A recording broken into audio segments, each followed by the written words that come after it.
Okay, suppose that there is a new member in your office. It is his first day in the office. So, like a good person that you are, you go up to him and say, "Hi." The person looks at you nervously. And you ask the usual questions. Who are you? Where are you from? And the person is very nervous. He's shaking. And he answers your questions with zero eye contact. He looks to the right, to the left, to the top, to the bottom. But he does not look at you. And then he says, "I'm sorry, I have to go. Bye-bye." And there it is. All your desire to be friends, to talk to him, gone in an instant. That shy, unlikable guy, it was me. Good evening, Toastmasters. Today I'm going to describe my journey from being a very shy person to a slightly less shy person. I was very shy from my childhood. So at first it was a minor inconvenience. Like I would not socialize as much as I should. Then it became a problem. I was that guy who used to have lunch alone in school. I was lonely. I did not have friends. And then it became a huge problem. I would not make eye contact with strangers. I was terrified of talking to people. I tried to solve it in a variety of ways. I read books, I attended lectures, I watched talks, but nothing helped. Nothing until I got a very strong motivation. What do you think is a very strong motivation for a 17-year-old teenage boy? Girlfriend. A 17-year-old teenage girl. So, a long time ago in a country far, far away, began the first story of my first date. So, I'm just sitting, watching some TV, when my phone rings. Ring, ring. An unknown number. Interesting. So, I pick up the call, and that's when I first hear her voice. And it was so furious. The girl on the phone was shouting on the top of her voice. "How dare you call me? You think you can bother me and get away with it? My father is in police, okay? I'll find you, I'll peel off your skin, I'll put your eyeglasses in your mouth, I'll jump off the goggles, I'll feed them to hungry dogs. You calm down, everything will be alright." So turns out that there was a problem. Some guy was bothering her on the phone and she had scolded the wrong person and dialed the wrong number. She said, "I'm sorry." I said, "It's okay," and we hung up. So the next day, I come to my home, and the guard of my building tells me, "Sir, there is a very cute package for you. Someone sent it to you. Got a girlfriend, huh?" I'm like, "Okay." So I open the package, and there is a very cute present along with the "I am sorry" card. So I know it was from that girl. So I called her up and said thanks. But the present was not really required. It really is a gift. She says, "Wow, you're so sweet." I'm like, "No, you are sweeter." She's like, "No, you are sweeter." And one thing led to another, and she asked me out on a date. Now, you see, it's the dream of every teenage boy for a girl to ask him out. But I was so shy. What would I possibly do on a date? So I tell her, "I'll tell you tomorrow." And that began a battle inside my head.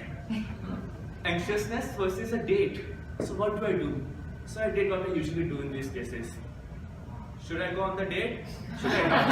Should I go on the date? Should I not? Should I go? So I call her up and say, yes, let's go on the date. And we set the date for 1 month later, and then it hit me. Wow, what am I gonna possibly do on the date? So I gather all my family, my father, my mother, my 2 sisters, and tell them, "I don't care how busy you are, I don't care how you do it, but you have to make me less shy in the next 1 month. And your time begins right now." And family, as they are, they took out the time and then began my training. Step number 1. So my mother sits me down and tells me, "Son, realize that you are not inferior to anyone, that you have some strengths like everyone. For example, being smart and crazy at the same time. And realize your strengths. Don't be so harsh on yourself.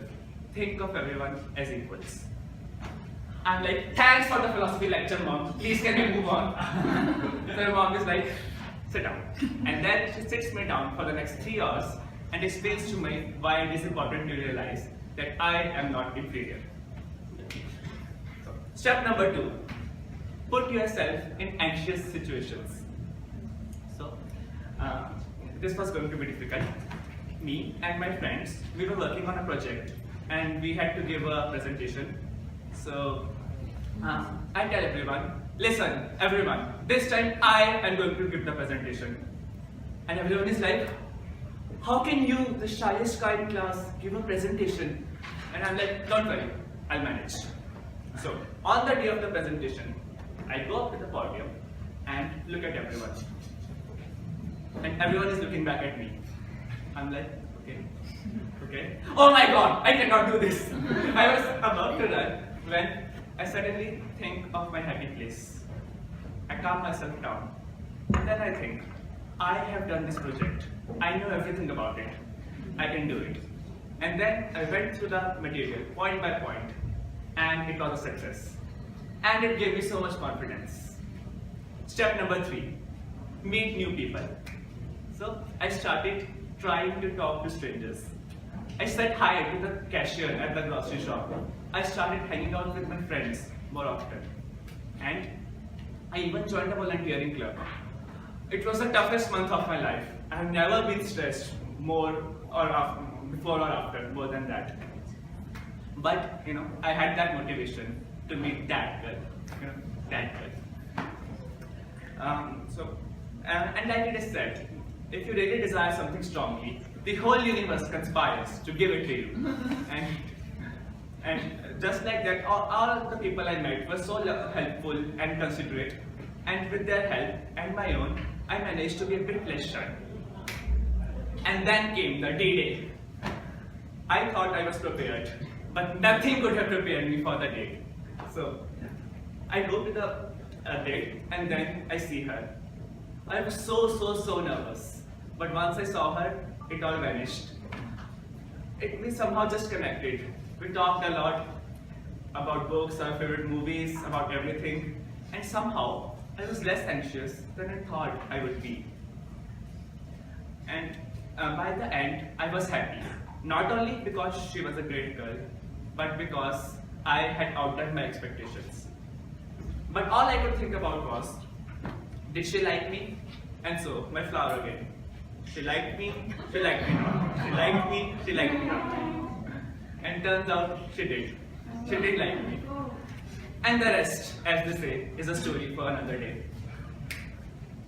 Turns out, all I ever needed to overcome my shyness was motivation. I'm still not there yet, and I'm still working hard to overcome my shyness. But there was a time when I thought I could not make a conversation with anyone, let alone give a public speech, like right now. And so it made me realize that we are stronger than our fears, greater than our limits, more than the sum of our parts. If you want to achieve anything, all you need is motivation. So, push yourself, get out of your comfort zone, achieve what you want. There will be obstacles, there will be doubters, there will be mistakes. But if you are motivated enough, you will achieve it. Because all you need is motivation. Thank you.